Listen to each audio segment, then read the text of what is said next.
જય શ્રી કૃષ્ણ મિત્રો, સ્વાગત છે તમારું મારી ચેનલમાં। તો આજે આપણે બનાવીશું વ્રતમાં ખાઈ શકાય અને જલ્દીથી બની જાય એવી નવરાત્રી સ્પેશિયલ થાળી।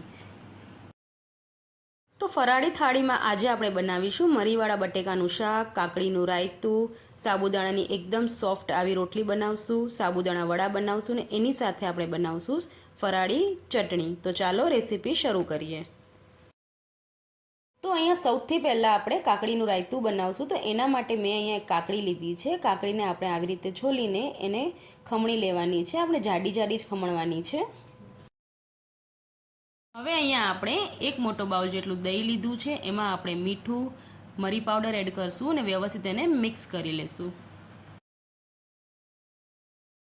હવે આપણે એમાં એક મીડિયમ સાઇઝનું લીલું મરચું એડ કરશું, ઝીણી સમારેલી કોથમરી એડ કરશું અને આપણે જે કાકડી ખમણીને રાખી હતી એ પણ એમાં એડ કરશું અને એને વ્યવસ્થિત મિક્સ કરી લેશું। રાયતું આપણું બનીને રેડી થઈ ગયું છે। તો રાયતું ઠંડુ ઠંડુ હોય ને તો જ મજા આવે। તો એને આપણે ફ્રીઝમાં ઠંડુ કરવા માટે મૂકી દઈશું અને હવે આપણે બટેકાનું શાક બનાવશું। તો શાક બનાવવા માટે અહીંયા મેં એક કડાઈમાં 2 મોટા ચમચા જેટલું તેલ એડ કરી લીધેલું છે પહેલાંથી જ, અને એમાં હવે આપણે અડધી ચમચી જેટલું જીરું એડ કરશું, થોડીક હિંગ, મીઠા લીમડાના પાન અને આવી રીતે મેં 3 થી 4 લીલા મરચાંને સમારી લીધા છે લાંબા લાંબા, એને આપણે વ્યવસ્થિત સાંતરી લેવાના છે અને 1 ચમચી જેટલું આપણે એમાં આદુ મરચાંની પેસ્ટ એડ કરશું। તો અહીંયા મેં 4 થી 5 મીડિયમ સાઇઝના બટેકાને પહેલાંથી જ બાફીને છોલીને આવી રીતે પીસીસ કરી લીધા છે। હવે આપણે એ પણ એમાં એડ કરશું। ઉપરથી આપણે અડધી ચમચી જેટલું મરી પાવડર, સ્વાદ અનુસાર મીઠું, સમારેલી કોથમરી અને અડધું લીંબુનો રસ એડ કરશું અને શાકને આપણે વ્યવસ્થિત મિક્સ કરી લેશું। તો આ મરીવાળા બટેકાનું શાક પણ આપણું રેડી થઈ ગયું છે।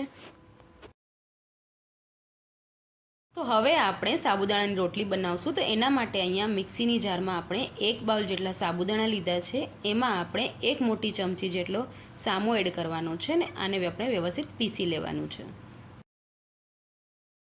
તો હવે અહીંયા આપણે સાબુદાણાનો લોટ રેડી થઈ ગયું છે, એ આપણે એક વાસણમાં લઈ લઈશું અને 2 મીડિયમ સાઇઝના બાફેલા બટેકા આપણે એમાં ખમણીને એડ કરશું। ઉપરથી આપણે સ્વાદ અનુસાર મીઠું એડ કરશું અને દરેક વસ્તુને મિક્સ કરી લેશું। તો અહીંયા આપણે થોડું થોડું પાણી એડ કરીને આ લોટ બાંધવાનું છે। જો તમે લોકો વ્રતમાં પૂરી ખાઈને કંટાળી ગયા હો તો તમારા લોકો માટે આ બહુ સારો ઓપ્શન છે। એકદમ સોફ્ટ આપણી આ સાબુદાણાની રોટલી બનીને તૈયાર થાય છે। તો એકવારથી આ જરૂર ટ્રાય કરજો।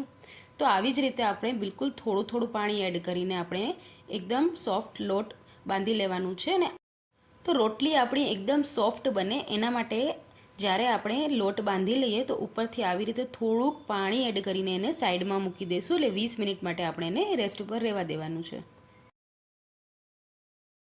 તો હવે આપણે સાબુદાણાના વડા બનાવશું। તો એના માટે મેં અહીંયા 1 બાઉલ જેટલા સાબુદાણાને 4 થી 5 કલાક પહેલાં પલાળી લીધા હતા। તો એને આપણે આવી રીતે એક બાઉલમાં લઈ લઈશું અને એમાં આપણે 3 મીડિયમ સાઇઝના બાફેલા બટેકા એડ કરશું। તો એને પણ આપણે આવી રીતે ખમણીને જ એડ કરવાના છે।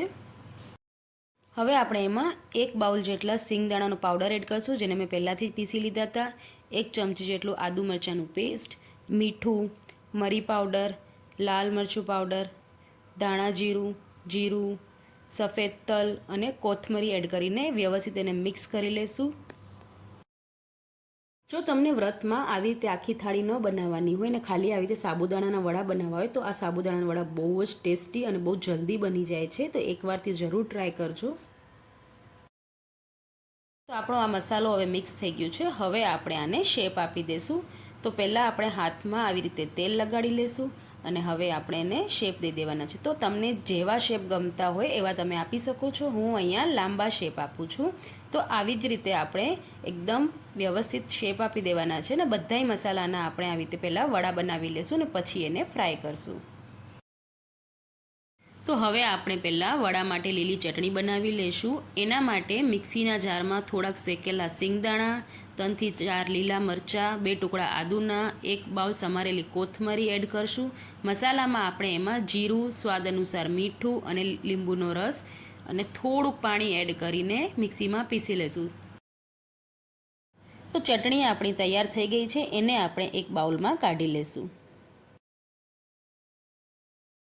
હવે આપણે સાબુદાણાના વડા બનાવી લઈશું। તો એના માટે મેં અહીંયા પહેલેથી જ તેલને ગરમ કરી લીધું હતું।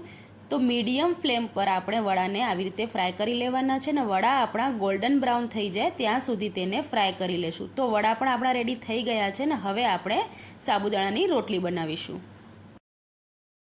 સાબુદાણાના લોટમાં ઉપરથી થોડુંક તેલ એડ કરીને આપણે એને વ્યવસ્થિત મસળી લેવાનું છે. હવે આપણે લોટના નાના નાના લુવા બનાવી લેશું. તો આપણે જેમ નોર્મલ રોટલી બનાવતા હોય એવી જ રીતે આપણે રોટલી બનાવી લેવાની છે.